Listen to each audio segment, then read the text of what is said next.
Hey guys, welcome back to MDC Technology Central. Today I'll be showing you how you can train these garage buttons in your Mercedes-Benz. For this tutorial I am using a 2014 Mercedes-Benz E350. The method may vary by model and model years, but the process should be similar. Before we get started though, make sure to click the subscribe button and turn on notifications with the bell icon so you won't miss any future videos. Let's get started. To do this, you'll need the remote transmitter that is already programmed with your garage. Mine looks like this. The HomeLink garage buttons in my model are these black buttons on the bottom of the rear view mirror. First, you'll need to clear the memory of any other houses if you previously programmed it.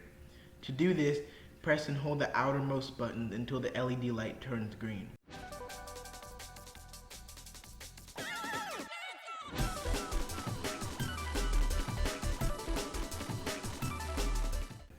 Next, press and hold the button you'd like to program. I'll be programming the first button here.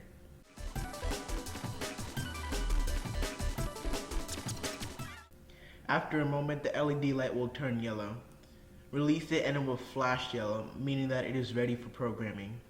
Then point your remote transmitter toward the button.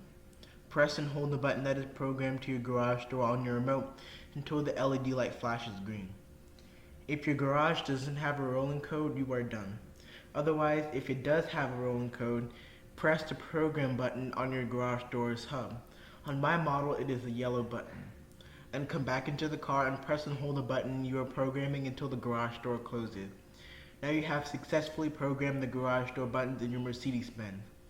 If this video helped you, make sure to leave a like and subscribe. Thank you so much for watching, and I'll see you next time.